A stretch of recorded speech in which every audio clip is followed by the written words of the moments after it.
Art Commission meeting on September 29, 2025 to order. Before I proceed, I would like to take a moment to go over our meeting protocols for today. The South Pasadena Public Art Commission meeting scheduled on September 29, 2025 will be conducted both in person and virtually via Zoom. To maximize public safety while still maintaining transparency and public access, members of the public can observe the meeting via Zoom. Okay. Staff, would you please take roll call? Commissioner Seal, Here. Commissioner Piazza, Commissioner Burke, Here. Vice Chair Velasco, Here. Chair Andrews excused absence. We have quorum. So now move on to the agenda. Commissioners and staff, do you have any requests for additions/revisions to the agenda? If so, please raise your hand. Okay. Seeing no requests, I would like a vote of the commission to proceed with approval of the agenda as submitted. All those in favor say aye, Aye. and all those opposed say nay. Okay. We have approval. And moving on for public comment. So next is public comment for general items that are not on the agenda. Has staff received any public comments in person or via Zoom? We have not received any public comments in chambers.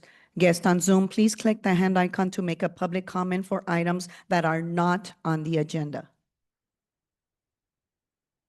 And we do not have public comments via Zoom. Moving on to consent calendar, items listed under the consent calendar are considered by the Public Art Commission to be routine in nature and will enacted by one motion unless a public comment has been received or a commissioner requests otherwise, in which case the item will be removed for separate consideration. Do any commissioners have comments or have changes to the minutes? If none, we move to approve the minutes as submitted. I move to approve them as submitted. All those in favor say aye. Aye, okay. All those opposed say nay. Okay, so we have approval for the minutes for July 21st, 2025. So moving on to item number 3.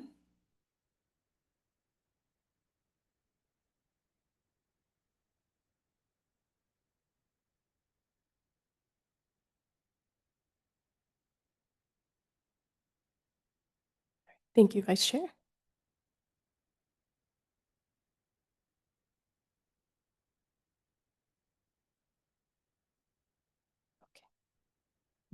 All right, good evening, Commissioners, Madam Mayor, members of the public. I'm Tatiana Marin, and I will be presenting item number 3 on today's agenda located at 915 and 921 Meridian Avenue.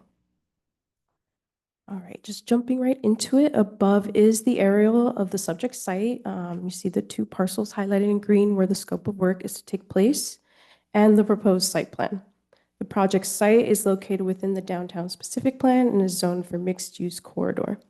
The boxes in red outline the locations of the proposed public art installation of this project on the right on the project site plan. The applicant is proposing a microbrewery and restaurant called the Giddy Ostrich. Pursuant to the South Pasadena Municipal Code, the proposed alcohol use requires a conditional use permit. Since the remodeling project of the commercial space exceeds $250,000, the project is subject to the public art program. In this case, the applicant has chosen to provide public art on site. The presentation today is part of the preliminary public art review required in the code prior to the entitlement review of the conditional use permit. Above are the existing elevations of where the artwork is proposed on the El Centro Street elevation and the Meridian Avenue elevation. And here we have the artwork that will be proposed on the El Centro Street side elevation and the Meridian Avenue side elevation. As you can see, it's going to be a painted mural. And the applicant is proposing to maintain the artwork by using anti-graffiti paint over the artwork and will keep all necessary paint colors on site for future touch-ups. A stencil of the artwork will also be kept on site so the artwork can be repainted by the original artist or by trained staff. And with that being said, staff recommends that the Public Art Commission review the preliminary public art submittal for 915 and 921 Meridian Avenue and provide feedback to the applicant. And that concludes my presentation. I'm available for questions, as well as the project applicant is here as well to answer questions. Thank you. Okay. Does anyone have any questions for staff? Well, I have a question to start with. So are we looking at the actual artwork or are we looking at stand-in artwork on the walls? The ostriches? I'm sorry, can you repeat your question?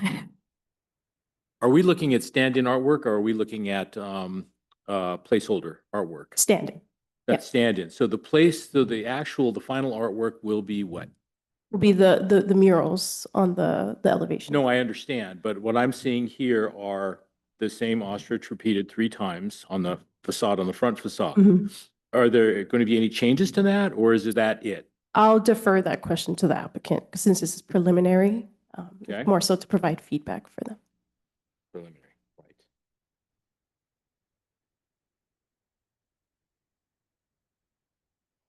This Commissioner Seal, I have the same question, is like, what I'm seeing here feels like it's a brand mark as opposed to public art. Mm. So I just want to make sure that it is art and not branding for the business itself. That's my question and feedback. And I concur with you completely. That was my first impression as well. Got it. Okay. Just give me 1 second, refer back to the staff report. So the definition of artwork in the municipal code is an original creation of physical art by an artist, which includes a fountain, mobile, mosaic, mural, or painting or tapestry. To my understanding, the applicant is having an artist create these ostriches out of their own design rather than a branding. And that is to my understanding. But the whole point of this meeting today is to provide that feedback, to provide more direction to that artist and to the applicant. So I hope that answers your question. Does anyone have any other questions for the applicant? Well, I think the thing that we are most interested in seeing for a final presentation, I presume there's going to be a final Yes. presentation, would be something that feels less like branding and more like original art, not the same thing repeated, but I presume that's of course what's going to happen. And the applicant said something, but I couldn't hear what it was. Okay. Come on. Will the applicant please state your name? Hi, my name is Kristen Boyle. T. Kerr, but I add no value here. So the ostriches will be the logo. Repeated, like maybe in different sizes, but the goal is that we will have the stencil. We only want to have the artist make one laser cut stencil that we can, reuse if we get graffitied or something like that. So if we have to change the look of the ostrich multiple times, he'll just need to make multiple laser cuts for us to touch up, So this is going to be painted painted. of sorts, It'll be but spray painted. you did say logo. It will be the logo of the ostrich. Like, so we're going to have it'll say the Giddy ostrich will be our logo with an ostrich, but the signage will be the words, and then this ostrich will be our logo. The branding, yeah. So my question would be like, are you going to be taking this logo and applying it to other aspects like, aprons, cups, plates, things like that, so that it is repeated as a logo? Not on the plates or cups, but like menu, website. I mean, like any other marketing, but not on plates and cups and that kind of stuff. Not on aprons. I hate to be a party pooper, but that sounds an awful lot like branding, which sounds like commercial art. I mean, it sounds as though you are planning on using your logo over and over again. And to my mind, Mhm. that is not original art. I think that we are looking for something that is maybe less stencilar, if such a word exists, in nature, and maybe something that is a little bit more unique and is not repeated over and over again. Okay. Sounds awesome to me. I mean, the only thing is then it won't, like, we want to continue, we want the branding to, because we're on this corner, right? So the one El Centro wall, we want people to know that it's part of our restaurant, but like, you wouldn't know because you enter from the other side. So that's why we kind of wanted to have that continuity of the brand wrap on both of our facades. Yes, Commissioner Seal, so branding is different than public art Mhm. in my mind, anyway. So you are basically advertising. This would be like Panda Express putting their panda painted on the outside of their wall. Mhm. That's not art, that's advertising Mhm. and branding. It's signage. So, in signage, exactly. Right. So I don't think what you're proposing here comes even close to qualifying under this program as public art.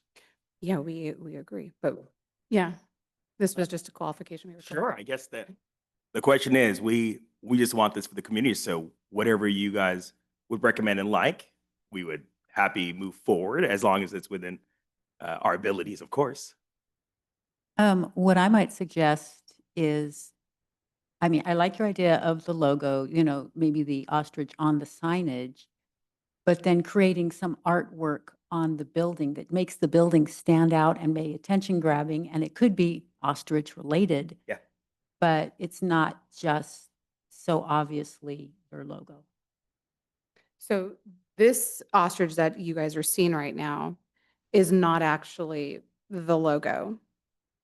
So, I mean, if that is considered different art, I was gonna ask, what if if it was different place on an ostrich? Like if it's, so it sounds like, if I understand, if it was multiple ostriches of different formations of said ostrich done by an artist, would that be more what you're looking for?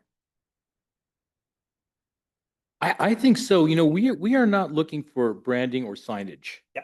And I know that you, as a business owner, you want to do that, and I get that. Yeah. But this program is about public art. And so if you had a flock of ostriches doing what ostriches do, or doing something heroic, or doing something, I mean, I'm fine with the black paint on the whatever color that is background. Um, but I don't think we want it to read as signage. I think we want it to read as unique art. right? If you are going to do signage, I would suggest that you get a sign and have that approved by whoever the building department or whoever the city council approves. Signage, yeah, signage is a different permit. Right. But But- this seems a lot like signage. So should we just submit this as signage instead of? I guess that's the question. Is this more of we're in the wrong department? No, you need to do this, Ah, but you need to do this. it's no value. That's I'm proving right now. I want that. Right. You need to do this. You need to provide public art, Okay. not signage for your company. Gotcha. Am I wrong? Well, there are options. Yeah, if you don't mind, Chair, what's the public art fee for this project? Because, for example, you could pay the public art in lieu fee, and you could do whatever you want on your building, subject to whoever the other departments are.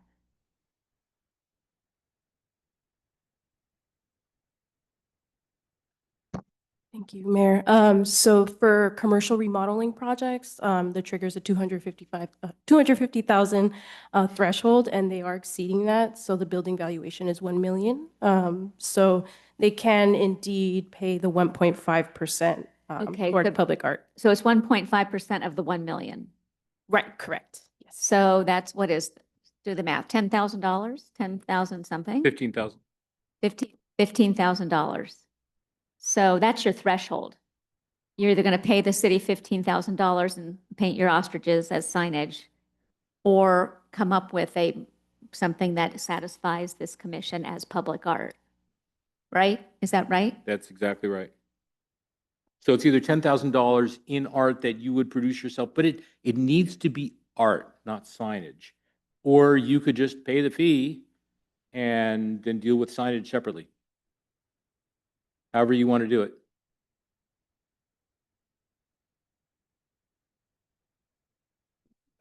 How about this? I will tell you this whole project is to celebrate South Pass. So we would love to make you guys excited about this as well. But once again, I don't know the details of said which route matters. But either way, the goal is to make everyone here excited about what the building looks like. So And yeah. also still be able to be like maintained, because my concern would be if it's going to be this like public mural with these ostriches doing all these crazy things, if it's going to get graffitied at some point, and then how are we going to fix that? You know, that's my bigger concern. We're right off the train station.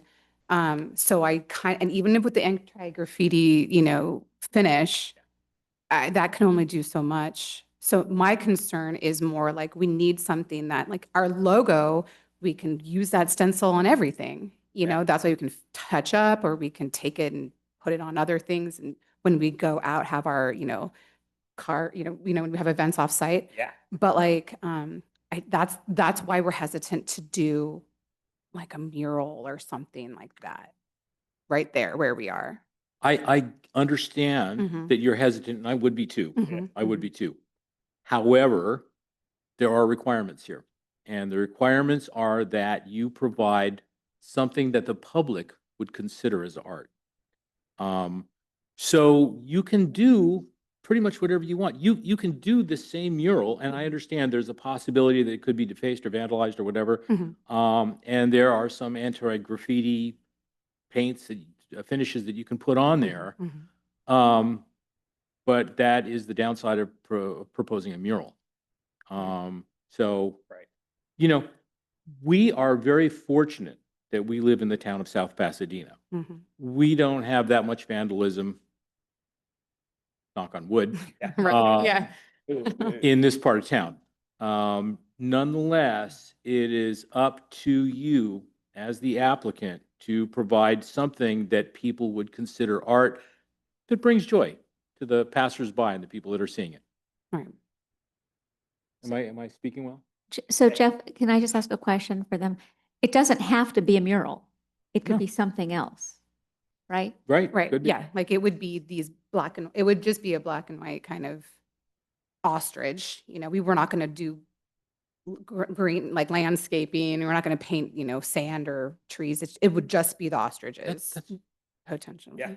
okay. That So would be not fine. really. And I know that this commission had started a list of local artists. So it may be that you might want to talk to the artists that are sitting up here Yeah. and get a name of somebody and perhaps just think about, it's just a suggestion. Oh, absolutely. You know, what could you do? And you guys, I'm an engineer, I apologize. I don't have an artistic bone in my body, but these people are all Yeah. really great resources. Right. Well, I as mean- an engineer, you could recommend other type of artworks. I was thinking, you have that fountain, but that's on the inside of the restaurant, so it's not really No, we public. don't have the fountain. Oh, you're going to take that? That's existing, that's gonna be removed. Okay. Mhm. My other question is the requirement to have it on El Centro and Meridian, because Meridian's on, are they both street facing? No, the one on, technically on Meridian, it's like on the parallel to El Centro. Like, so, you know, Meridian goes north-south, but it's on the building side that's going to be parallel. Like, it's on the north side of the building. We're not putting any artwork. Now I'm kind of like, maybe it's not really considered artwork, but anyways, we're not having it along Meridian. It's just going to be on the north side of the exterior part of the building. Yeah. On know what I the, mean? Like, you know how Tatiana had it on the. Yeah, plan maybe we view? could show it Yeah. again. Yeah, so, on the side of Bistro Owen Gardens. yeah, that kind of, that, Because there is a garden shop, so it's not like you're Correct. going to see it on the train platform. so we're taking that and you will not see it from the train platform. So see where the red is, it's Yeah. actually going to go all the way to the entry on the top, the top bar, it'll go all the way to the Yeah. right side, yeah. And then on the bottom one, that will be where they are, where she has it down there. Okay. For what it's worth, being a muralist myself, Mhm. one of the things you might want to consider is that south-facing walls, in this part of the world anyway, south-facing walls get the most sun, which makes murals the most dangerous. They will wear the most on the south-facing. Right. You need to have it wherever you need to have it, but you could do a Banksy style. That's exactly, Right. like, they're just gonna be, like, that's a stencil where we can just. Don't do one stencil. Do multiple stencils, multiple and I Yeah. think that would probably. Now I realize that you're doing this within a budget, so Mhm. if your project is costing $1 million, so you have a $10,000 budget, it's not going to let you do a whole lot, but it will probably let you cut a few different stencils, and Mhm. it could be as wild or as rough as you want, and Right. I think most people on the commission would go with that. I like it. I don't know what Banksy is, but I'm all for it. E. I'm just kidding. I kind of. I'm just kidding. But yes, I think if we do multiple stencils, different sizes, Or right? like doing different things. Careful, come on and look at it. Make sure it looks awesome. Like, because on El Centro, they're running, like the herd mentality, like we want them like running towards the Yeah. corner, so you That'd be turn, fun. and they kind of like run into our entrance. That's like the goal of why we make them running, because the actual logo is standing. He's not running, or the ostrich is not running. So if we were to do 3 different stencils of different sizes and shapes, would that? Well, if they're doing different things, I mean, Yeah. for what it's worth, Yeah. you could have something riding an ostrich. Yeah. You could, open your mind a That's- little bit. You could do variety It of gets different into things, the like South Pasadena, like the newspaper. kind of like that, right? Yeah, so we didn't want to go that route. I think ostrich, they're just a fun animal to begin with, right? So Yeah. we could make it look creative and fun, still utilizing stencils, Mhm. multiple stencils, as you suggested. I think I'm all for that. So then so since this is the preliminary, when we find an artist to do the laser cut, then what would we would, before that happened, we would submit to you guys the option, the 3 or 4 stencils, like that kind of thing? Yeah, Okay. that'd be great. And is there a deadline when that happens? I don't know the timelines. I would just really suggest that you talk to some of the artists in town and maybe just get some Yeah. thoughts Mhm. Yeah. before you get into the formal process. That's just personal advice. Oh, absolutely. Yep. You know, Hey, good typically, evening. This is Erica. I'm sorry to jump in. I just wanted to answer the question about process really quick. So in order for the timeline in regards to a public art piece that is associated with development is that the fee or the approval needs to occur prior to the issuance of permits. So just to put that out there. So if you wanted to have the commission review a second option or have another discussion before a final goes before them for approval, we would have to schedule that prior to the approval, or you can bring forth a final proposal, but it does have to be done prior to the issuance of permits. So just wanted to provide that. Well, thanks, Erica. So let me throw this out there then, because obviously the goal is to build this for the community as soon as possible, and we don't want permanency held up. It sounds like, if I understand, the best option would be to pay the fee and then we could do beautiful artwork, but just from a permit process, or are we able to commit to today not a one generic ostrich, but ensure that it has a look that is very much artsy and not just one stencil? it should be more than one stencil. No, correct, for sure, 100%. But I don't think as a commission, we can approve that at this Oh, stage. Okay. Yeah, I mean, whether this is not up for approval anyway. This is a preliminary. But that's what he's asking. He's asking because he wants to move forward to get Right. permits. Right. So It'd be he's awesome. asking for approval of the concept Yeah. without any. Oh, Our- Erica? Yeah. Erica, I'm sorry. Can I just Yes. ask a question for them? So if they opted to pay the fee in lieu of actually doing the public art, I know you're interested in time. yes. They would pay that fee and then the permits could issue. Question Correct. mark. Yes. So the fee or the approval needs to occur prior to the issuance of permits. So if they elect to pay the fee, then the fee would be paid at the time of permit issuance. Excellent. Mhm. In which case you wouldn't have to do any artwork at all. You know, you would just, your requirement would be satisfied through the payment of the 1.5%. And Well, then even also the- just to provide, just if that's the choice and they still wanted to have some sort of logo incorporated as signage, the staff can provide to them what the maximum size would be allowed in regards to signage and what those requirements would be. So just wanted to also share that we can provide that information so you can make a decision. Excellent. For- Either for way, what we want to make sure you guys like it. So thank you so much. For what it's worth, however, there is a fine line. If you're doing signage, you have to comply with the city's regulations on signage, which have specific size dimensions. Yeah. If you want to paint art on your building, you can paint art if it's not satisfying the requirement for public art. You can still do whatever you want, as long as it's not a logo that's oversized and like that. So Makes sense. you kind of have to figure out what you want to do. So you guys so do you consider these ostriches then, like, would you consider them public art and we should continue this process? Or are you thinking that, I mean, they will look something like our logo, whatever positions we put them in? Like, I'm just trying to see, like, are we In the realm. yeah, like, I- should we just I- go with signage or? I think I get what you're saying. Okay. The difference between the signage and maybe the ostriches as public art. Mhm.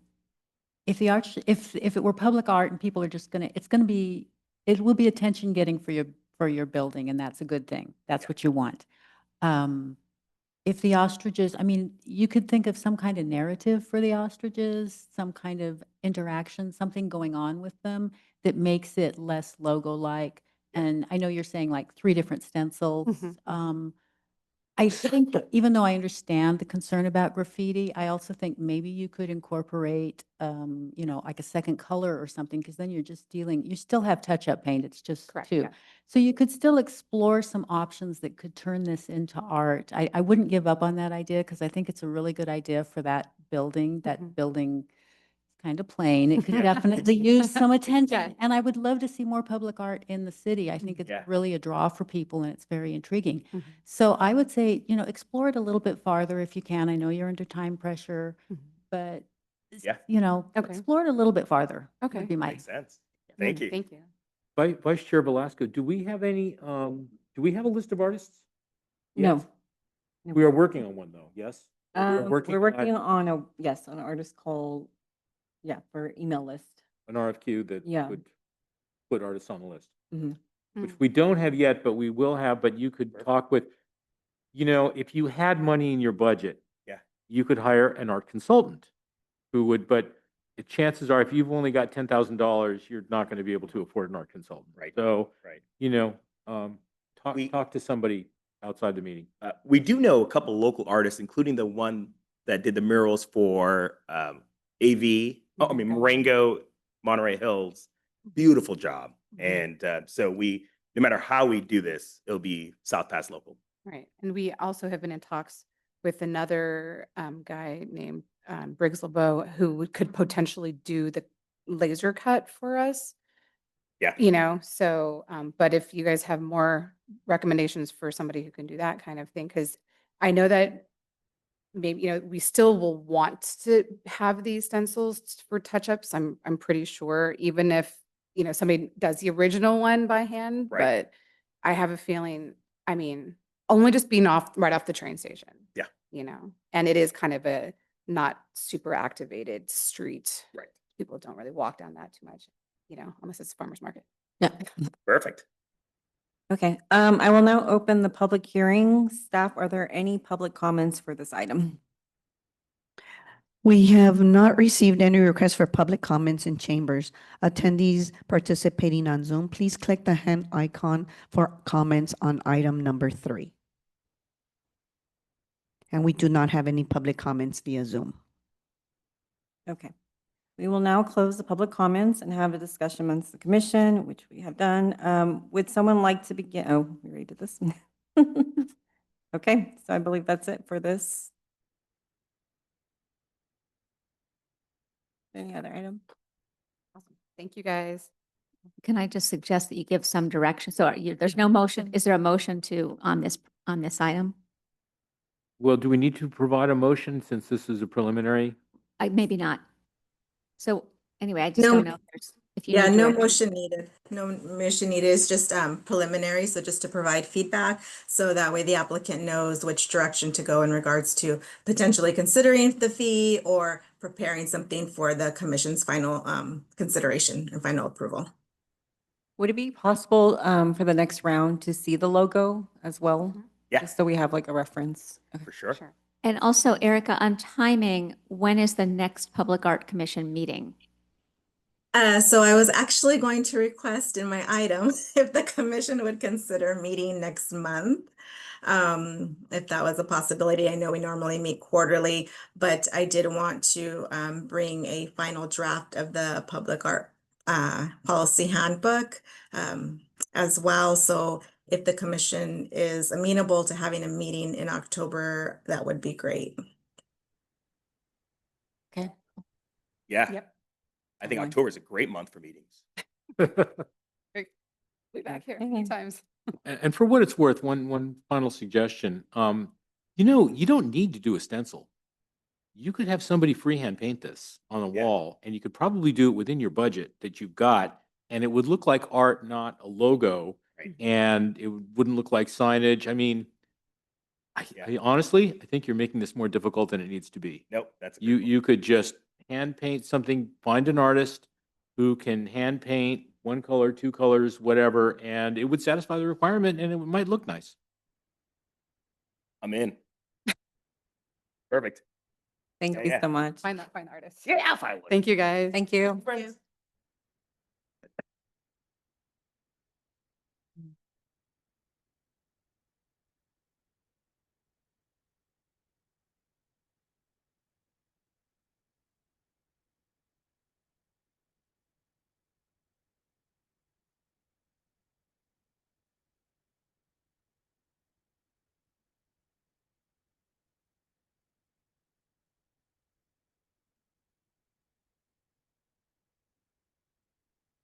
Okay, we can proceed to item number 4.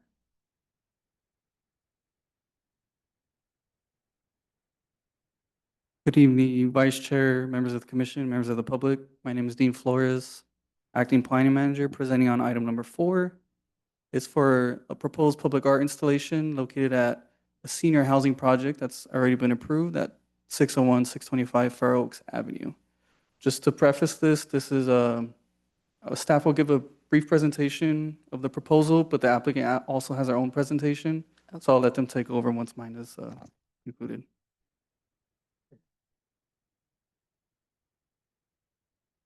So the project was originally approved. It's a senior housing project that also includes affordable housing. So it qualified for a ministerial design review application, which was approved by staff back in May 2024. But because it was a multifamily development, which was more than 4 units and valued over $500,000, it was subject to the public art program. I think initially the plans may have been an in lieu fee, which is why it was not shown to the commission prior to approval. But the applicant lets city staff know that they did plan actually on doing public art on site. So that's what the items brought before you today. So the proposal seeks to add tile murals, like mosaic tile murals in these 4 areas throughout the site. It's located on Fair Oaks and Grevillea and Mound. It's kind of hard to see here, but in the packet, there is zoomed in images. So it's mosaic tiling in the azulejo style. So each mural has a different theme, which the applicant will go over.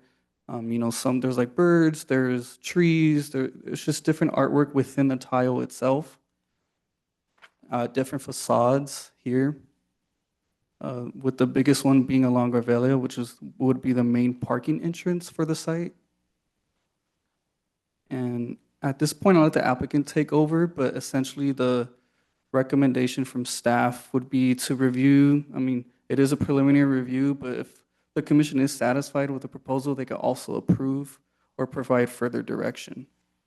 And just briefly, the maintenance plan for this would be periodic washing, avoiding harsh chemicals for the cleaning, and fixing the broken tiles by the artist ASAP. That said, I'm going to turn it over to the applicant, and we'll bring up their presentation.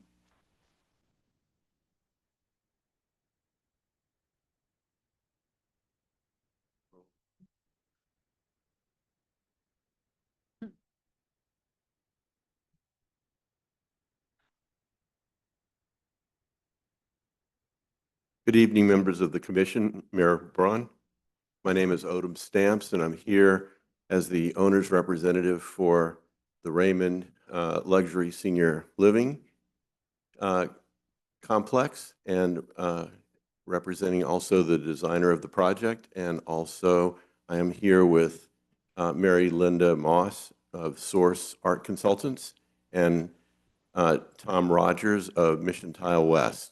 Mission Tile West would be the company in our town that actually manufactures here and has a number of artists that work for them, and which we would be using to execute our proposed project, if you like it.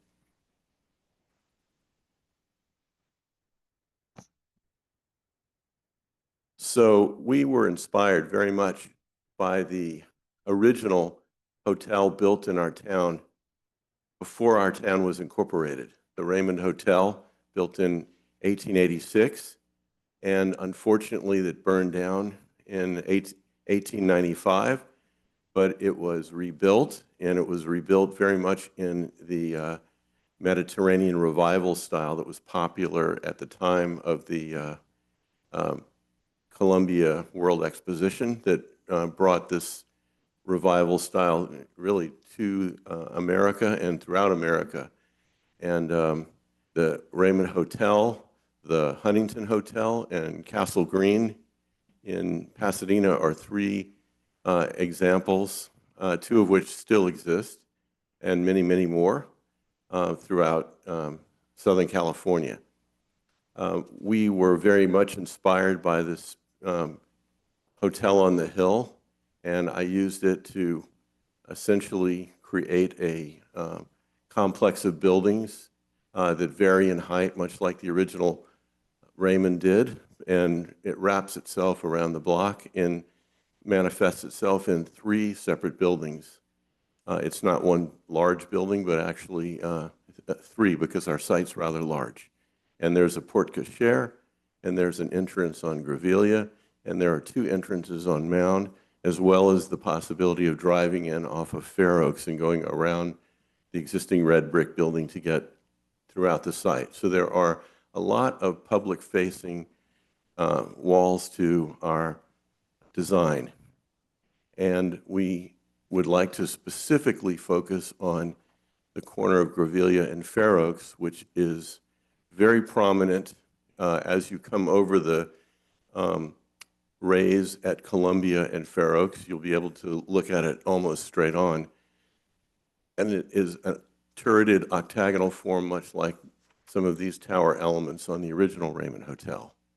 It's also a special commercial corner, and it is very much part of the street fabric that will have a boulangerie, a restaurant, a place to have your hair done, and an exercise place that flows into the number of shops that we have up and down Fair Oaks. So it is both a commercial, walkable facade along there. It's also related to Parkland on the Grevillea side, and all of this is very much approachable and accessible, and walking under an arcade in parts of it. And it wraps around going down Mound to a formal porte cochere, which has columns on four sides that you drive through, as well as 2 drop-off sides, as well as beams that go across and tie to 2 different buildings. There's also a courtyard in between the corner building and the building at Mound that has arch bridges that go between the buildings. And there are a number of prominent places to use the opportunity to put azulejo tiles. We have examples in our presentation, but I'm going to pass this book around because if you're not familiar with azulejo tiles, they've been made in Portugal and Spain since before the discovery of America, and they still continue to be made up to today in the same traditional way and painted individually in most cases.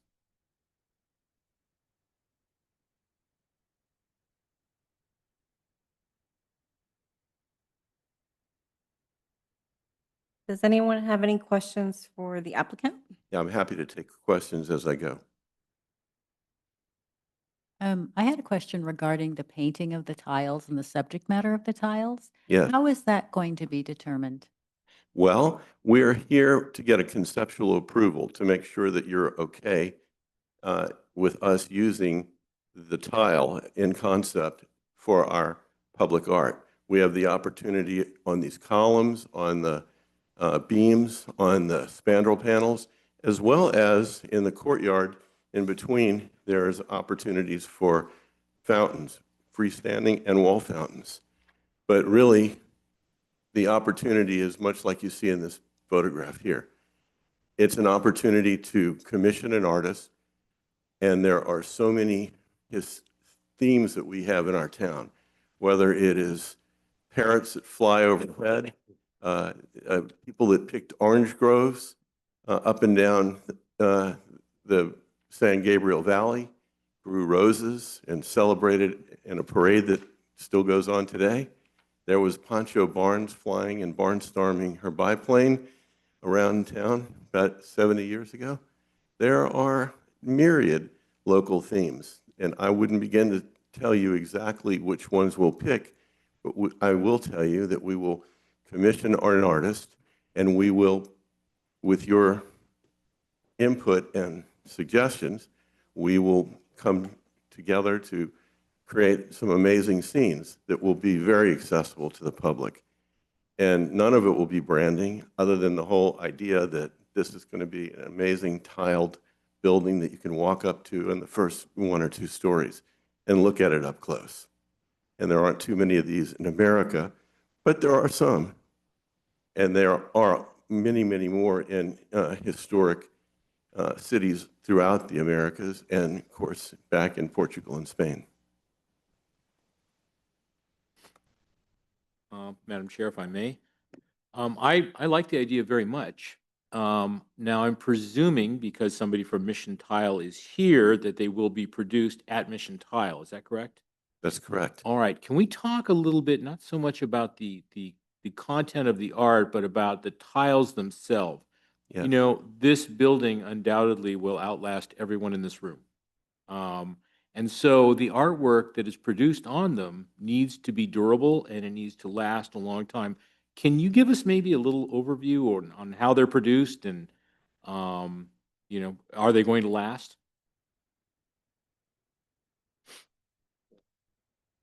Yeah, actually, yeah, that'd be a good idea.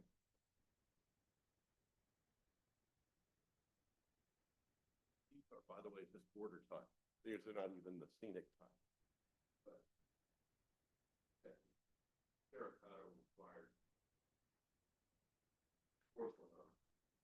Yeah, my name's Tom Rogers. I've been at Mission Tile since the 80s. So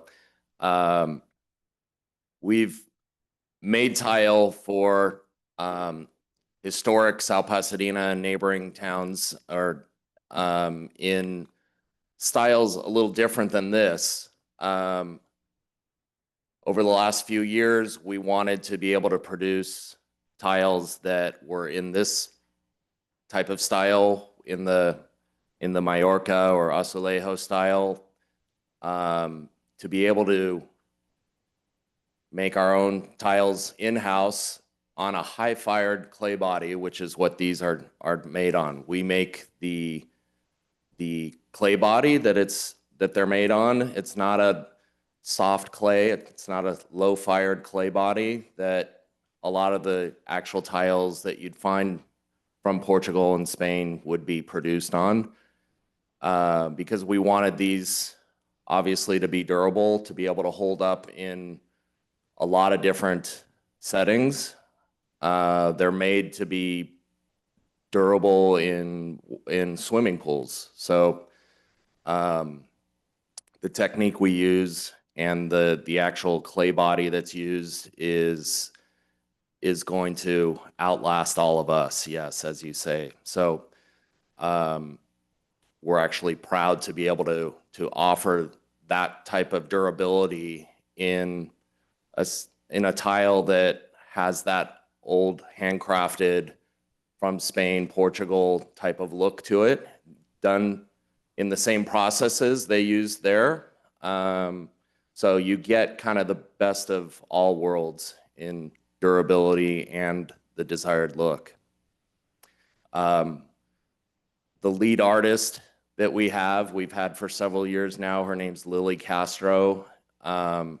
She's an amazing artist with a gift for the glazes and brushstroke technique she uses. So we give her very specific patterns for, obviously we do a lot of work for single family homes, and most people that come in for those jobs, they want to see 10 different patterns and be able to just choose what pattern they want from a set number of designs. So we have standard patterns and designs that we use for a lot of those jobs, but Lily has the ability to be very creative and do her own thing for clients that maybe don't want to choose from a catalog of choices. They want to see what she's inspired to do and to create. So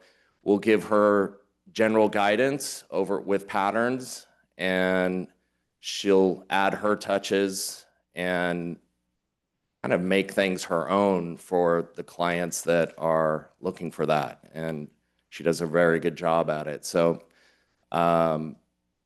we have a vast color palette to choose from, or we do a lot of tone on tone. So you can see with some of these pieces, just the traditional blue with off-white background, but we also do multicolor. We do patterns that, yeah, don't form a mural, don't form a scene, but link up nicely. So I anticipate maybe a combination of different looks, with some areas actually having murals that are scenes, and other places maybe having nice designs that just link up nicely, maybe for the border. Okay. Yeah. And we do solid color field that's compatible with all of our decoratives as well. So Mary Linda Moss, art consultant, Source Art is my company. So what is exciting to me about this project is that being able to create a mural in a material that is not typically used, that would also have lastability beyond any mural, as we were hearing in the previous conversation. Working with the artist, we've had a meeting with her, and she's very excited about the idea of being able to create her own, what they call a cartoon.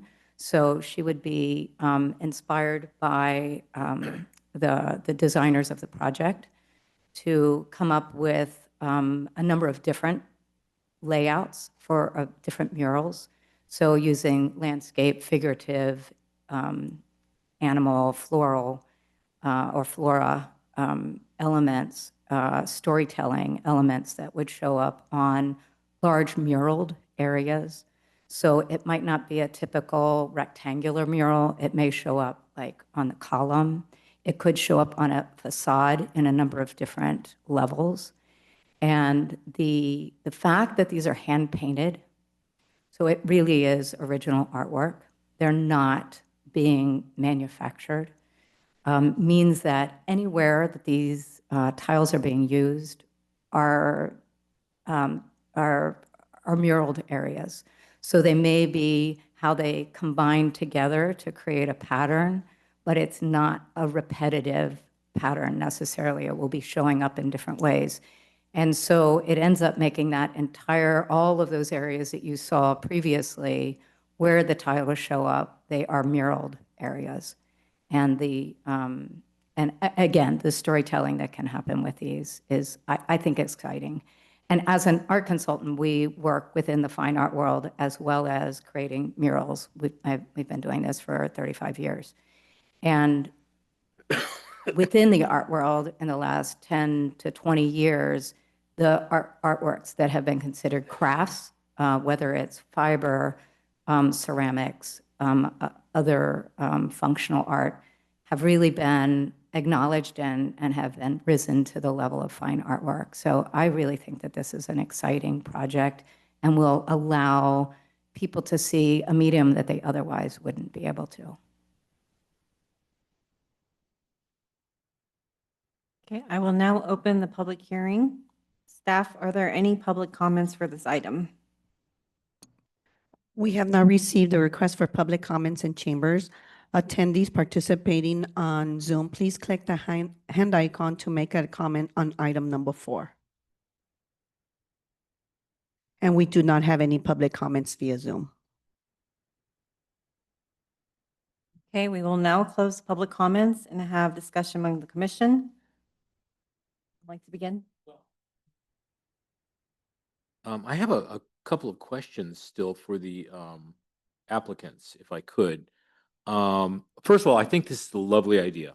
I really like this idea a lot. If you can pull this off, it would be awesome. The question is, can you pull this off? Okay, because I've heard so far there is one woman who is the artist. Is there a team that's producing these things? And can Yeah, in so square there's a feet? lead- Well, there's a- let me finish asking the question. Do we have an idea roughly of how much in terms of square footage or how many tiles we're talking about here and the time frame that's involved? And, again, do you think you can pull it off? I believe that we have the budget to pull it off. I believe that 1% of our project will be somewhere around $85,000. It may be a little more, or maybe right about that, but I think there'll be at least 85,000. Sorry, 800, I left a zero up, $850,000. I feel like Dr. Evil. Right. I believe we will have the budget to pull it off. And a function of how far we can take the tile is how much it will cost to produce it. But I believe that that gives us a healthy budget to work with, certainly a healthy budget to pick a good artist to do cartoons, to come back to this commission if you approve of the concept and present their thoughts, and then for Lily Castro to take those and interpret them with her skill in using her technique to produce art in the azulejo style. And I would like to add that as you would with a large mural project, you're going to have an artist, a lead artist, who is creating the mural look, layout, the cartoon, as it were, that will then be created, hand-painted tiles by a team of artists. And I think, he can speak more to that, but it's not going to be just Lily Castro doing the tiles. Can you talk a little bit more about the team and how this would happen? The team that's actually. Yeah, Sorry, I'm kind of itchy and scratchy, and I'm trying to speak through my mask, but there you go. we have a full staff that's involved with the production of this particular line that we carry. So starting from a factory in Central California that produces the clay body. And then our studios here on Mission Street. We have several kilns and a full staff that Lily is the lead, but we have supporting staff that would be taking on the project. And yes, it's a full team. So I haven't been presented with an exact timeline for everything, but obviously these aren't tiles that are going to be, we're going to need in a month from now. So, so yes, it's something that can be prepared for, and we're quite able to take on that type of production for sure. Yeah. We hope to be into plan check in roughly a month and a half, in mid-October. Sorry, mid-November. So you're going to be in plan check.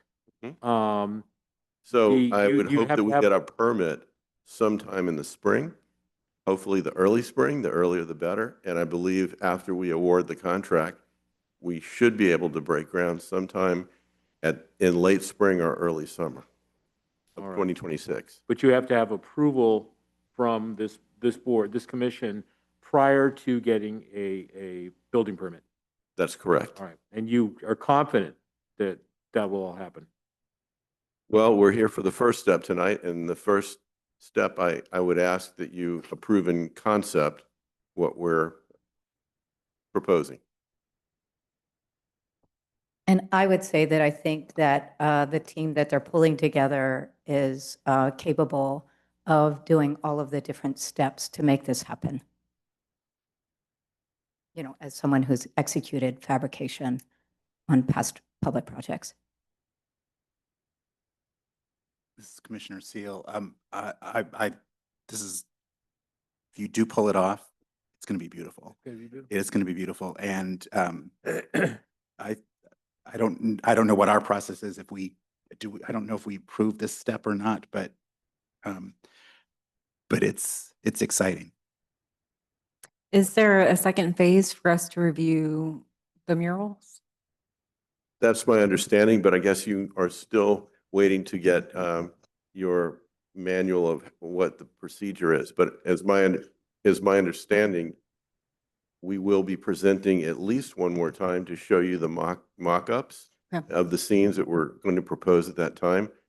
And then there may be a final step where we do samples, actually fired samples, to show you end result. I think there's at least one more visit we would be looking to do. Okay. I can just interject really quick about the process. I'm sorry. No, go Again, ahead. Eric's Community Development Director. So for this particular process, we do have it already outlined in the code. And so if the commission tonight approves of the concept, allows the applicant to prepare something for the commission's consideration for approval. So the design at that time, if the samples are available, it would be great to share that with the commission. So it would come back to the commission for approval in regards to the art project. Okay, so do we need to carry a motion today? It's For just- approving the concept or no? You can make a motion. Okay. That would give us a lot of confidence to go ahead and spend the money to do the preliminary steps. Okay, so will staff, please take roll call. Well, I'm before sorry, we- sorry, can I Madam? just ask? Oh, yes, go ahead. Thank you. So, and my understanding is that there was, and Odom, correct me, or Erica, there was some question about whether or not this qualified as public art. And so I think that's why you're looking for direction from this commission. Yes, that's correct. We wanted to be Correct. clear that this is not logo or branding, but this is in fact artwork. But that you'd bring back the final proposal and that this commission could then look at the actual art and approve Yes, it. mock-ups of or cartoons of the final artwork. Okay, thank you. Do we need to review the artist qualifications? I don't know if she might already have other artwork that we could review. I would say that would be part of the next process. Okay. I think it's just the idea that the Alejo tiles would be, the handmade Alejo tile muraled areas would be considered the public art. And I think he has another image that would be really helpful to share. And is it, This is more applied art, but it just Oh, okay. goes to show that you can put 30 tiles together and make a mural. And the other thing I just wanted to just clarify for the commission is, in these renderings, is this where you are proposing to put them, or are you open to other areas, or I don't know, or is that going to be something you'll bring back with your final We proposal? will have, as part of our final proposal, enlarged elevations, but on the perspective renderings, we are showing the azulejo tiles as a sort of blue fuzzy. Right. So that's where you're That's what we're currently proposing. proposing. Yes, But when you come back, you'll have the final. that's correct. If I can, the question I have just about content, are we talking about pattern and design, or are we talking about storytelling and in a mural? What are we, and is it going to be consistent throughout? So it's going to be storytelling. Each area will have its own its own story, it will be contextual within the South Pasadena area. Historically, we've been talking about a number of different elements that could be used. And so each of the areas will be unique. And then as the tiles go up the facade to some of the higher areas, there's going to be other opportunities for more patterning. But again, it's hand painted and it's going to be unique. It's not going to be a repeated pattern. Every area is going to have its own distinctive quality. were you planning on all these tiles to be in the blue color? That's to be determined from the artists that we finally select. But again, just to echo what Mary Linda was saying, I think that we could turn people loose with the Jane Apostle book on the history of South Pasadena, from the Tongva to the San Gabriel Mission to the farmers from the Midwest, to all of the many things that have happened in our town, and come up with more than enough inspiration. And then I would expect the artists to roll up their sleeves and come up with a great concept. And I would say the visuals of the blues were just for, and there were other colors in there, but it's hard to tell, just for the purpose of showing you where they would be. I see. There's a polychrome tradition that Tom was referring to, Majolica or Majolica, but there's also the azulejo tradition, which is just blue and off-white. So there's several strands to this tradition. Just on a personal note, I prefer more color than the just blue. The just blue, I don't know how that works with the feeling of South Pasadena and all the narration you're doing. Just a thought. That's fair, and that's what we'll be looking for, is direction. Okay, is that all for this item? Okay, so will staff please take roll call? Commissioner Seal, What are we, what is? the Yeah, motion? what are you saying yes to? Just conceptually that this, Right. the tile, which you will get the final design at a later time. You're not approving the actual art. You're approving the concept of using this kind of tile as the public art project. I think that's right, Erica, is that right? If I can offer a motion to approve the preliminary proposed art, I think that would be fine. All right, do we want? The conceptually that they're approving the preliminary. Correct. Right, so the motion would be to approve the conceptual art work for this project. With the idea that the final design would come back later. Correct. You can put that in the motion. You don't have to, it's required by code, but you can certainly make it clear in your motion. Understood. Do we want to have any discussion prior to taking the vote? Typically, we do. So my personal thought, I mean, I'm just talking to the commission here. I think we've got a stellar team here. I think this, between Mission Tile, I dare say a former mayor, and Mary Linda, the art consultant, I think that this should turn out well. I think that this should turn out well. I think that it's important for us to shepherd the process a bit and just be sure that they're on track. I still have my doubts that a project of this size is going to go off without a hitch. But God bless them, we're South Pasadenans. We can do this, right? We can do this. But that is my concern. Commissioner Seal, I understand your concern. I'm also very excited about the prospect of this and seeing it come to fruition, because I think it's actually exactly what this commission stands for.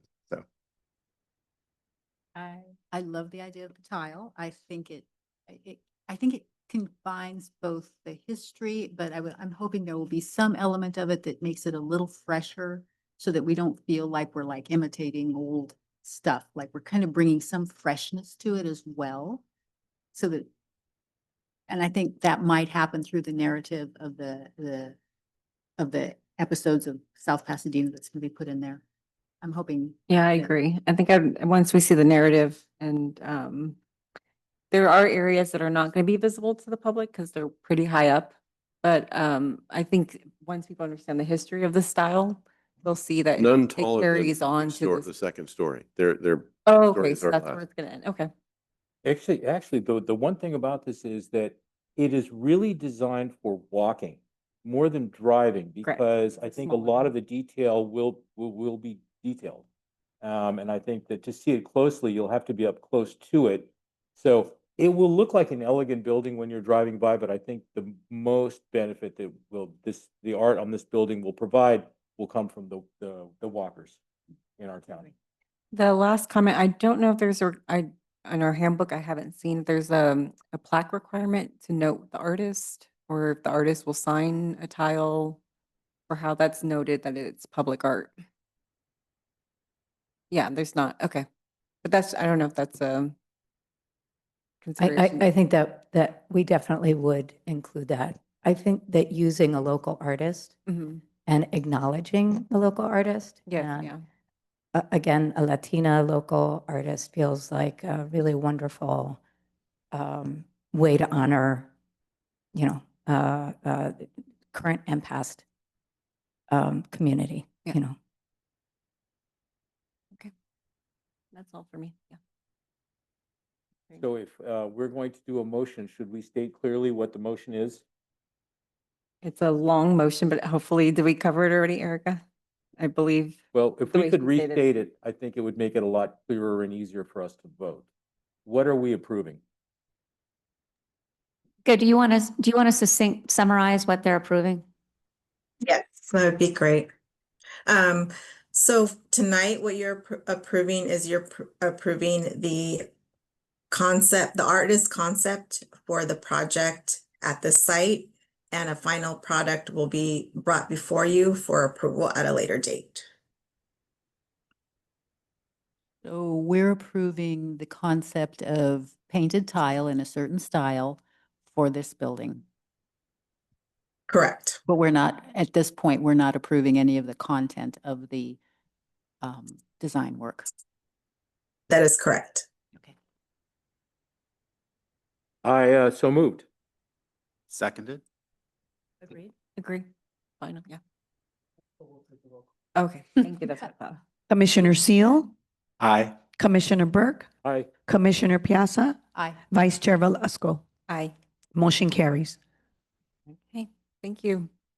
Thank you. Thank you, members of the council. We look forward to seeing the final designs. Yes. Preliminary design. All right.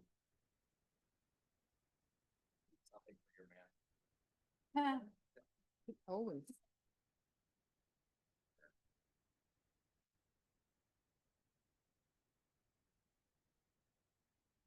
Thank you, everyone. We will now move to our public hearing item number 5.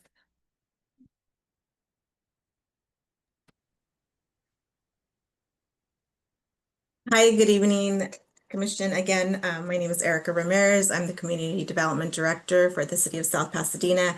And tonight before you, I am bringing a draft public art policy handbook for your feedback. The idea is to receive your feedback and to bring back a final draft As alluded earlier, I would like to respectfully request that the commission meet in October so that way I can provide a final draft for your consideration and approval and recommendation to the council. And I may be able to present it to the council prior to the end of the calendar year. The current chair will be termed out at the end of the calendar year. And so I did make a commitment that I would do what I can in order to help bring this project to completion prior to her end of term. So before you, I do want to also just mention to start that in the handbook, you will notice that there is a bit of redundancy and there is some formatting issues. And the reason for that was because it was a blend of what the code has as required for development, but also I didn't want to remove anything from the memos that the ad hoc had provided without having consultation with either the ad hoc or the commission. And so I did share this with the chair. She did provide feedback that I can go ahead and make the handbook more concise. And so I will be addressing that. I believe, for example, there's, definitions in various sections. And so it just makes the handbook a lot longer than it needs to be. So I will be addressing that in preparation for the final, as well as going over the formatting and making sure that it looks presentable to you in that final format. So tonight, again, just really want to hear feedback in regards to what's being presented by the ad hoc. Overall, there are some specific topics that were added by the ad hoc that are not in our code. And so those are the items that I've listed in my staff report. The selection criteria of artists and artwork, artist call processes for public art, ascension and deascension of artwork, and murals. Those are areas that were brought forth through different research, and they're not in our code. And so just wanting feedback on that. In addition to that, moving forward with the adoption of a public art policy handbook will allow the commission as well as staff to have guidance as we review and process various projects. Once we adopt a final handbook, staff will be making any necessary forms to help facilitate the process as well. So that concludes my presentation, and I'm happy to receive your feedback. I did note the comment about the plaque. I think that was missing, or some sort of artist acknowledgement. So if that's something that we would want to have incorporated, I can certainly do that. Oh, okay. That'd be great. Yeah. Chair, if we do need to open the public comment, because there are comments in chambers. Okay. So we will now have, oh wait. I will now open the public hearing. Staff, are there any public comments for this item? We have received the public comments in chambers. Mr. Rick Schneider, when you come up to the podium, sir, you have 3 minutes.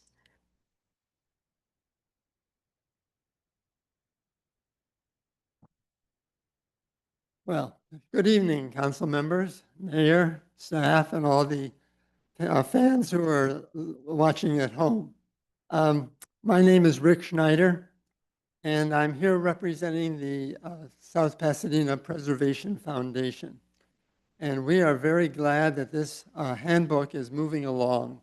We've been waiting for it for a while. I'm glad we have a timetable that Erica has just mentioned, because we want to get going on a project.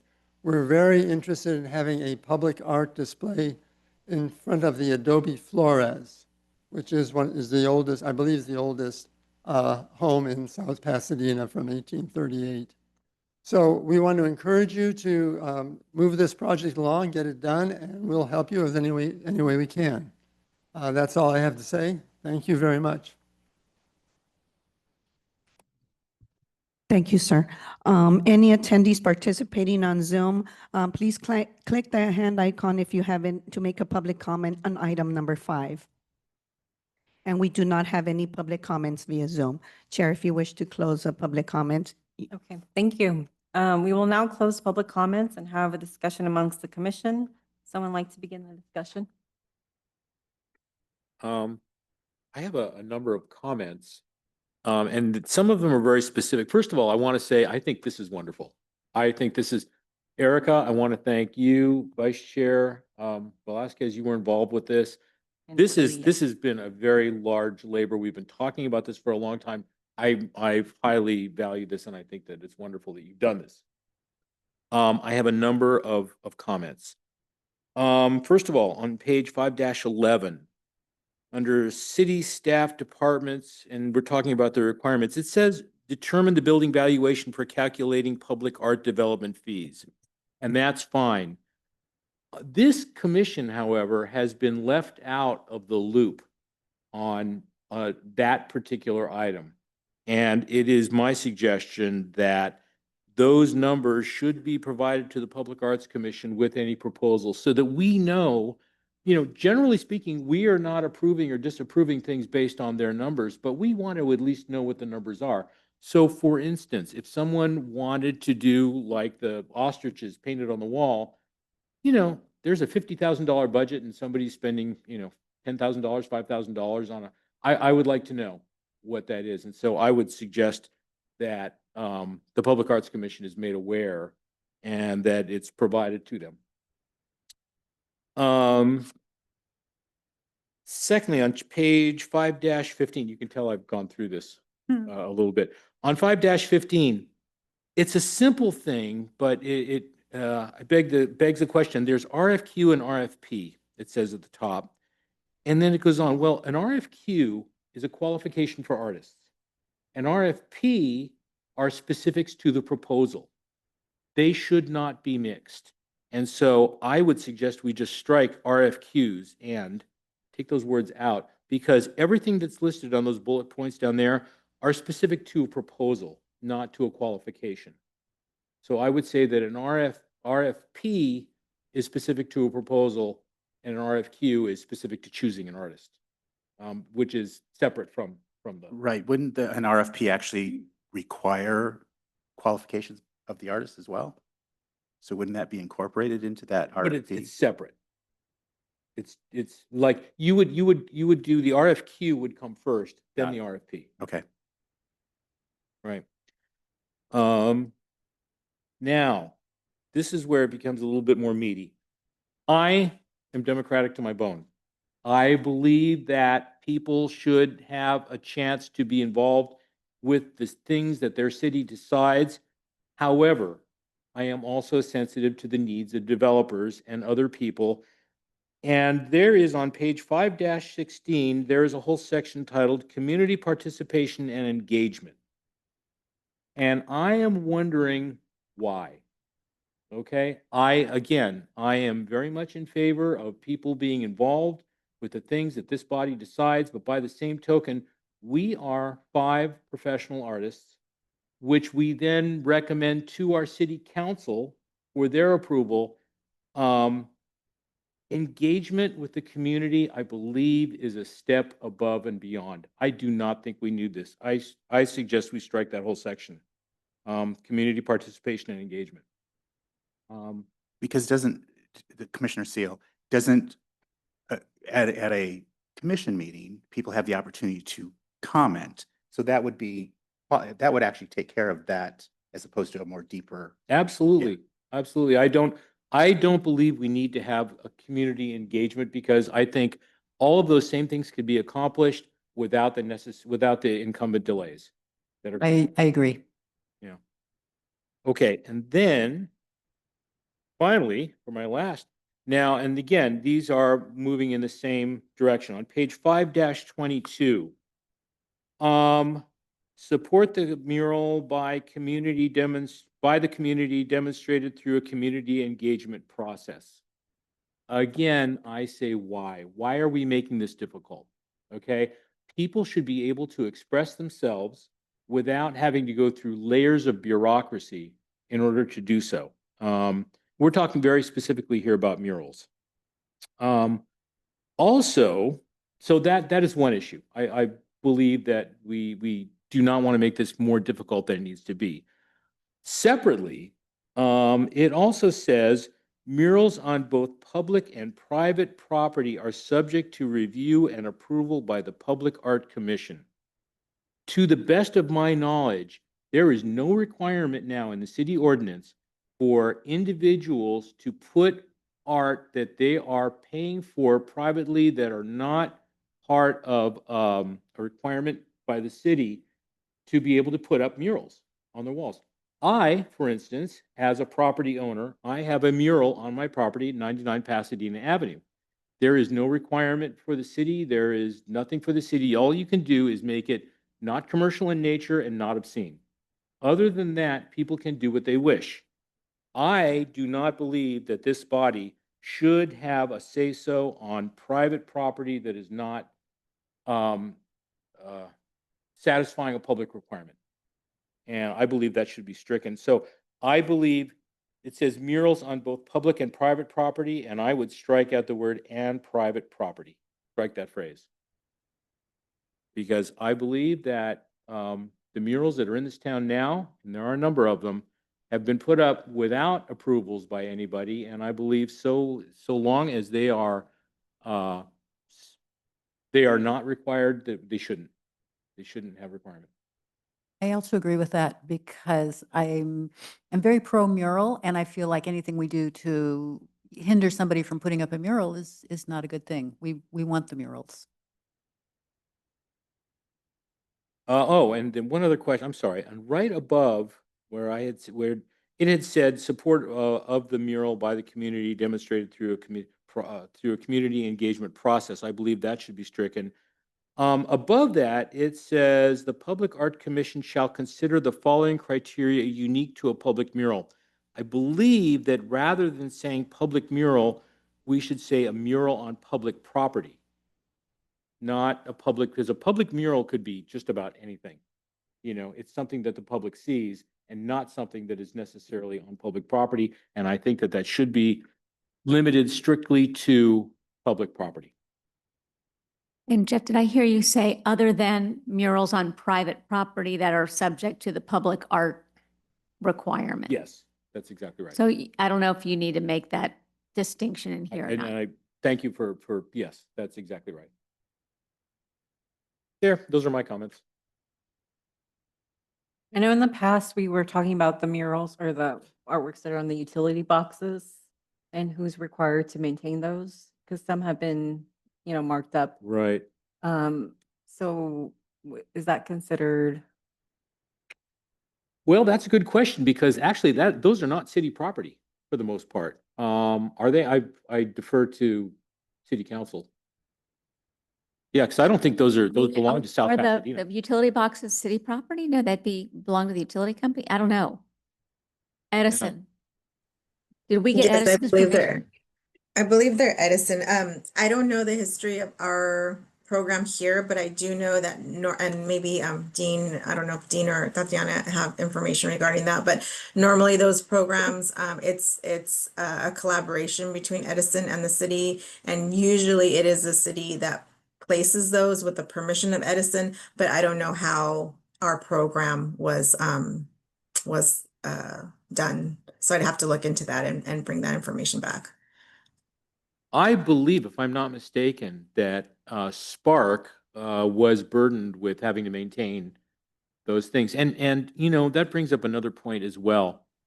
The maintenance of public art, it should be maintained. It should be kept free of vandalism. As it gets old, it probably needs to be kept up. But by the same token, we don't want these things to be so burdensome so as to to detract from public art. This commission, for 6.5 years, we haven't had any money. We're about to come into some money. We may have money in the future that would allow us to maintain some of the art and take the burden off of the artists or the organizations. And, I don't know what to say about that. I'm just bringing that up for discussion. But it seems to me that it's a little bit burdensome to ask artists not only to donate, an individual to donate art, but then to actually have to put money. There's a thing in here somewhere that says, that stipulates that there needs to be money set aside for maintenance of the public art, and I'm not sure that's right. So here the maintenance is related to the property owner, so it would be the property owner's responsibility, not necessarily the artist. If it's on private development and if it's on public, then it would be it would fall on the city. And just since it was referenced, the utility boxes that I mentioned having graffiti have been cleaned in some way already. So thank you, whoever. Yeah, I think Jeff, you have a good question though. And I think Erica, you might have answered it. So if it's public art on public property, that's the city. If it's private art on private property, that's the private That would be person. the individual. If it's some kind of if it's development and they're doing the public art as part of a requirement, it would be the property owner. I believe so. That's then if correct. But then if it's, in this case, we have this kind of collaboration, I guess that's where the question, it would be part of that collaborative agreement, whatever was agreed between the parties. Yes, normally there is an agreement between Edison and the, again, in my experience, it's been like the city has done the art. And in the agreement, it stipulates who's responsible for maintenance. But in the manual, we have it where if it's private part of the development, then it is required to be maintained by the property owner, and that's per code. And then if it's something, and also by code, if the artwork was created or purchased through the public art fund, then it's this city's responsibility to for care and preservation. So if someone pays the in lieu fee and the city decides to put a public art somewhere else in the city would be responsible for that maintenance. Correct. And I think it would behoove this commission to keep some money in reserve specifically for that purpose. I think there was also a certain amount, somewhere in here, there was discussion about individual artists giving art to the city. And again, it's one thing for an artist to go through and say, yes, I'm going to create this art, I'm going to give it to the city. To have to then also fund the maintenance of that, I think that's unreasonable. Well, I would think if they're giving it to the city, it then becomes city property. So then Then the city takes the obligation to maintain. it would be important that that's mentioned in this document. Okay. Thank you. As Commissioner Valesco said, also attribution to whatever art is publicly displayed. So the artist is recognized. So whether it's a plaque or whatever, including whoever did the beautiful artwork on the cover of this handbook. So where do we go from here? If any of the other commissioners have feedback, I'd love to hear it. I'm not sure if we went through everyone, but next steps would be to incorporate everybody's feedback if the commission as a whole is supportive of all that feedback, and then I would bring forth a final draft for your consideration. Again, hoping the commission is amenable to meeting next month, so that way we can make sure to bring this project to fruition. Project meaning the handbook. Okay. Yeah, we can provide feedback. By what timeline would you need that? All the feedback from us? It would, if we're going to meet next month, it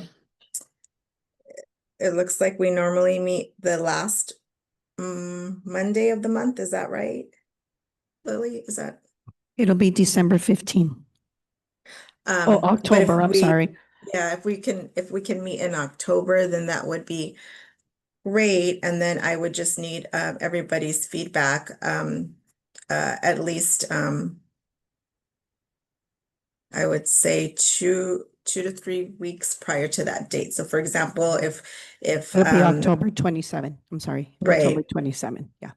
So if the commission's meeting, amenable to meeting October 27th, then if I can have everybody's feedback by the 13th, then that'll allow me to incorporate everything, format it, and then get the staff report and agenda out the following week.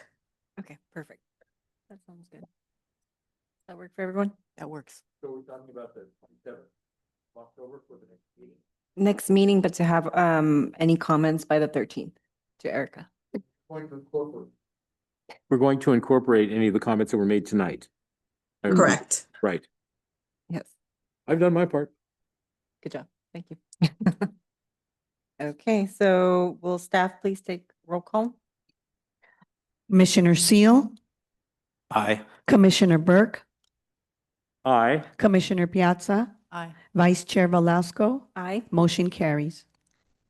Thank you, everyone. Thank you. Thank you. I really appreciate your feedback. And again, good work on producing this. Thank you. Okay. Let's see. Okay, so do we have any administration items? Yeah, proceed. Ad hoc committee. Commissioner comment, or I'm sorry, liaison comment. I think I'm next. There should be staff, liaison, and commissioner. It's not on. Number 6 administration would be comments from city. Yeah, so the only Council comment I have is, first of all, thank you all for your great input tonight. And I know we met with Jeff, a couple of us, because, well, Jeff and I had talked after the last public art commission meeting, and Jeff had talked about possibly having some seed money because you haven't had money. So I did ask this at a city council meeting when we were talking about the budget, and nobody really was offering up budget money, but both Sheila Rossi and myself took our $4,000 of discretionary funds, and Michael Cacciati took $1,500 of his discretionary funds, and we were putting it in the public art fund. So you now have $9,500 more in the public art fund. It's just sort of some seed money. I think Sheila got very excited, and Russ Kerwin, who's on the Transportation Infrastructure Committee, about painting some public art on some of the crosswalks near Arroyo Vista. And I know Erica, we talked to Erica as well, because we're trying to, again, think about process. But Jeff, I don't know if you want to add anything. So I think the idea is first, though, that Public Works will have to look at that to see if there's a problem, to see if that's even a viable project. And then I think we would use this. I know that Rick Schneider presented, and I've seen that on a list of the Adobe, the Flores. I know that there's a request to put public art there as well. So that, I'm just reporting on that. It's not a lot of money, but $9,500, plus I think there's about $3,800 in there now. So, Thank you. yeah. Anyway, that's all I have to report. But I think, well, I'll wait till commissioner comments. Are we there? Yeah, go ahead. Great. So I think the thing that we are very specifically talking about would be crosswalks.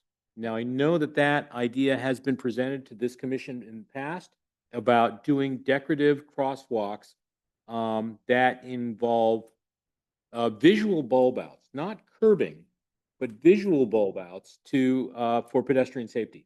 Yeah. And I think that we are talking very specifically around AV school, Arroyo Vista School, and maybe there was another place as well. But it could be that at some point, this could become an ongoing project, that we would take some of the money that we have and put it into decorative crosswalks. We can do a public call, we can do a lot of different things for this, but a lot of this is going to have to go through Public Works first, which means that they would need to identify the exact areas, and they might want to, at the city's expense, they might want to paint the outlines of the areas, and then this commission would then find an artist and a design and whatever and paint those crosswalks with the idea of highlighting pedestrians and making it more safe and making drivers aware that there are crosswalks at those locations and they should be aware of pedestrians. I think it's personally a great idea, but I think that we need to hear back from Public Works and others as well. And I want to thank the mayor and the mayor pro tem and Councilmember Cacciati for ponying up some money. Thank you very much. We could use that. My best. Thank you. Did what I could. Any other comments? That's my comment. Nope. Okay. Yeah, I agree. If we could circle back to see what previous recommendations for safety, which areas, and then we could take a look at our budget again and see how we want to proceed. Thank you. Okay, and I'll move on to item 7, ad hoc committee communications. So I'll start first for public art inventory. I know we were discussing implementing an artist call email for all artists that are interested in the Los Angeles region. So I believe we are still working on that.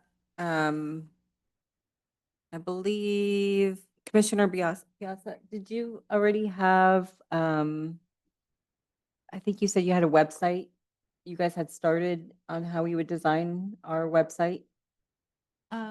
I had, yes, some structural ideas on how we would go about putting this together. Okay, so any like previous history, if you could email it to Erica or, yeah, and I could find a way to start working on that. Because I've also started creating a framework to see how we could just implement in the already existing website that we have. So I could hopefully present next meeting, just a framework of how that would, we could move forward. And as soon as we could have the artists call email list up, then the sooner we can, yeah, just gather our artists. Have an artist list. Yes, Yes. exactly. I think specifically though, that we were talking about the art inventory and I know, I'm sorry, I mixed up. That's the all right. Order. I Go think ahead. we were expecting staff to come back to us with where that inventory is at the moment. Where is that inventory? Tatiana? She's going.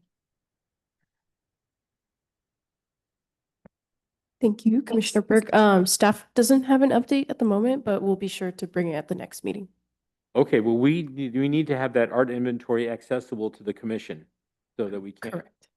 Additionally, since we were talking about staff things, we had also, and I thought it was on the agenda, but I could be wrong. Staff was going to let us know what projects were coming, what construction projects that had public art involvement were coming down the pike. Do we have a list of those? Yes, that was presented at the last meeting. There hasn't been any more updates to that list, but we can bring that to the next meeting as well. Well, okay.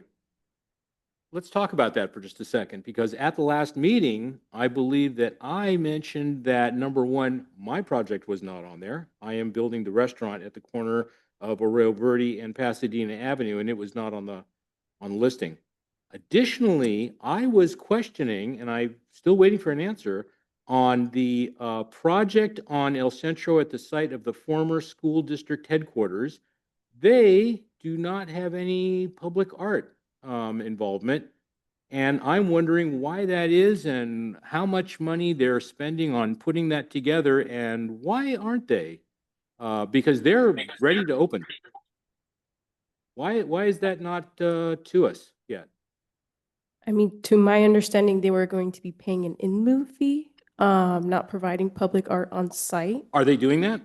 That is something that we would have to follow up on as staff. Erica, do you know, did that school district site, did they pay an in lieu fee? Because if they have to pay it before their building permit. Right, and they're nearly done. Yeah. Yeah, I would have to double check on that. When I started, they were already in construction, but I can look into that. I don't have that answer right now, but I can certainly get the answer. Well, for what it's worth, I have spoken to staff on a number of times about these items, and I would really like an answer. Yeah, I think it started before Erica started. So I think, Erica, if you can look into that one, maybe a lot of these projects, I think what you're talking about, and I don't know whether they're not hitting that threshold, the 250,000 or the 500,000, but there's several things going on in South Pass. There's restaurants and other projects. So Erica, how does that happen? How do you know when somebody's triggered the public art requirement? When they submit for the way that I believe the way that it was occurring, and Dee can correct me if I'm wrong, is that once the they were issuing for plan check is when they would provide the building valuation. And at that time, it was determined whether they would have a public art fee. I also know that if it's one of the affordable housing projects, they can require that as a waiver or a concession. And I do believe that one of the projects that we're reviewing for multifamily, that was one of the requests in terms of having that as a concession, meaning that they did not have to pay that. So we can get a complete list in terms of which projects it's applicable to and which have paid. And I can look into that for you. I, for one, would very much like to see that in the ordinance where it specifies that if you have, if you're given concessions for opting out of this program, which as far as I know, there aren't any, but it could be, I could be wrong. So, Yeah, Well, they would have to be an affordable housing development in order to Yeah. request that. And it's through the state density bonus that they request that. I will say, though, I did hear the comment related to making sure that the information is in the staff report related to the fee if there's going to, or the valuation. And just to provide a little bit of background, I'm also looking at our development process and making some, I drafted a development review policy, but in that I'm also looking at a checklist to provide and update our forms, our application checklists and our application forms. And so part of what we will ask for on the front end from now, once we implement this new policy and procedure, will be the building valuation. So part of that, so that way we make sure that we're not missing anything or there isn't, there isn't a lack of communication between the departments, because if planning has that information at the application phase, when we take in the application, then we'll be able to make that determination whether the public art fee is required, and we can let the applicant know at the beginning versus, when they're issuing their plan check to building for issuance of permits. So I think that'll be helpful, and then we'll have that information to you in regards to preliminary reviews. Vice Chair Velasco, if I may, I would like to request that at every Public Arts Commission going forward, that staff would provide to this commission a list of projects that are subject to the public art requirement, and that we know when they're due and what's coming. And it would be good for us to be a little bit in the loop. So if staff could provide for us every meeting a listing of what is currently coming down the pipe. Also, just to mention another project, there at the corner of Fair Oaks and South Valor, Spruce. There are, I think, 4 homes that are ready. Those are not low-income homes, okay? And yet they have not come before this commission at all, and they are nearly done. I'm wondering, I don't know. Are those on separate lots? Perhaps they are. I don't know. They're all being built simultaneously by one developer. and they've been built, Right. that's been ongoing for a while. They've been under construction for a year and a half at least. They're nearly done. My comment is, what the hell? Okay, they are subject to, I think, the public art requirement, and they're not putting forth, I, as a developer, have to pay 1.5% of the money, which I will. But if I've got to do it, so does everybody else.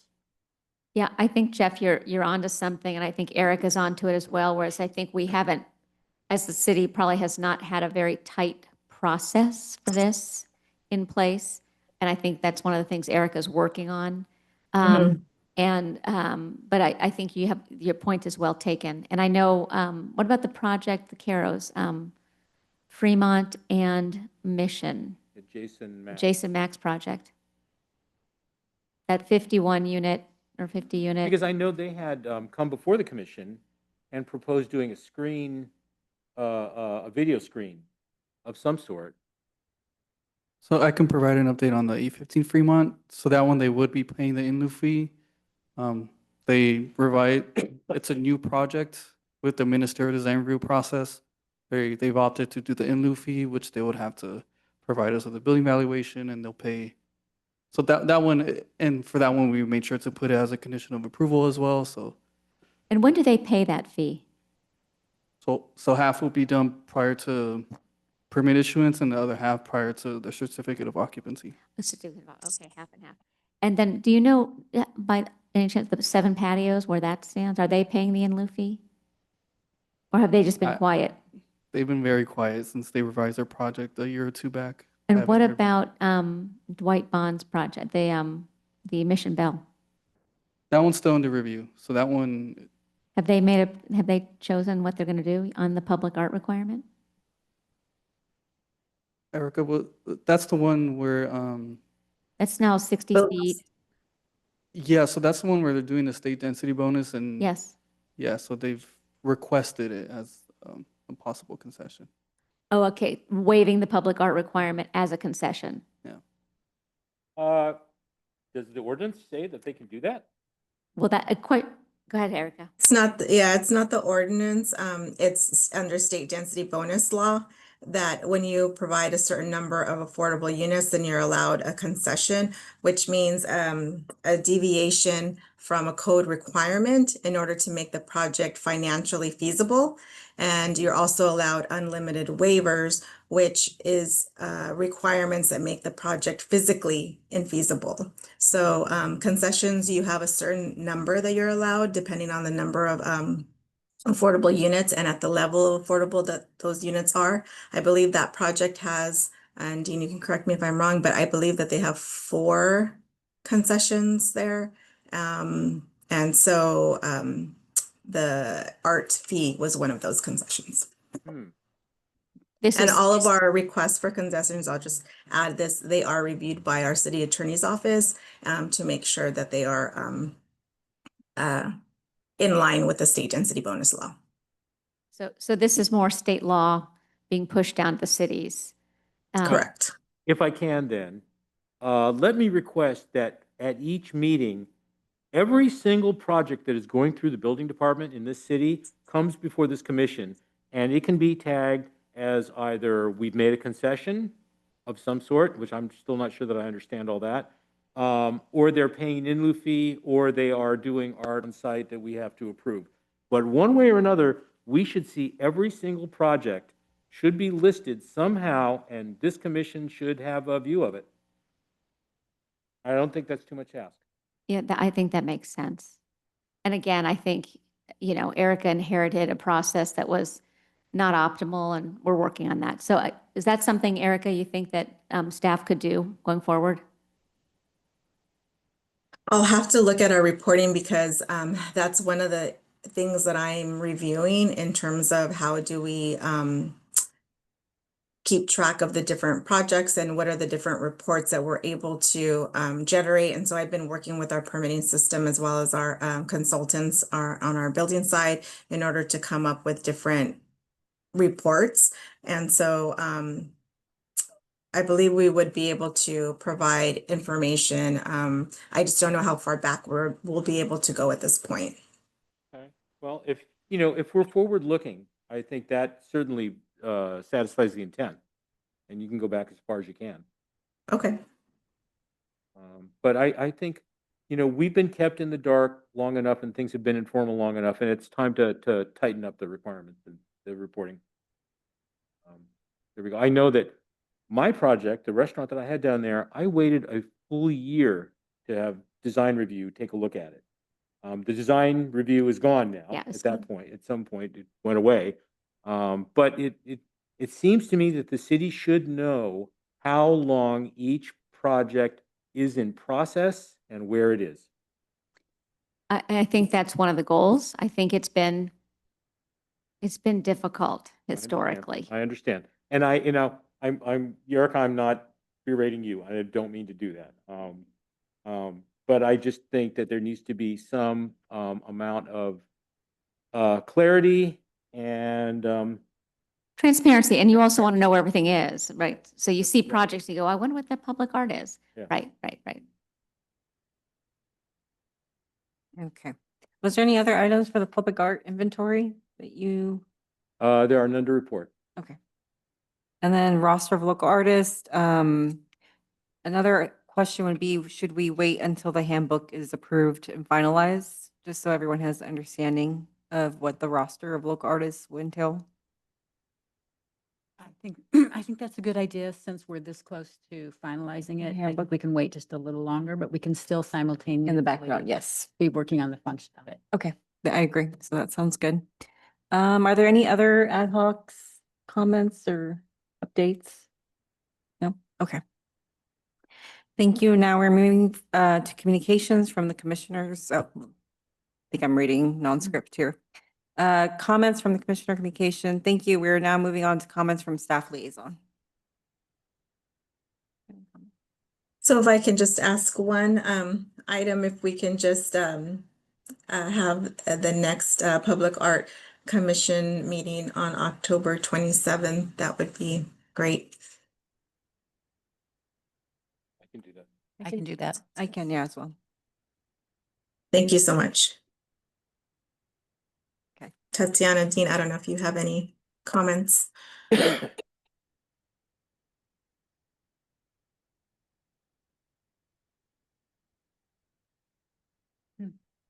Okay, no comments.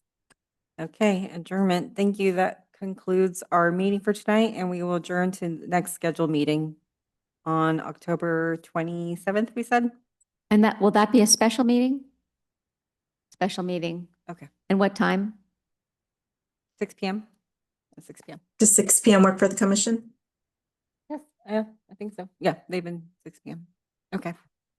Thank you, everyone. Thank you. Thank you.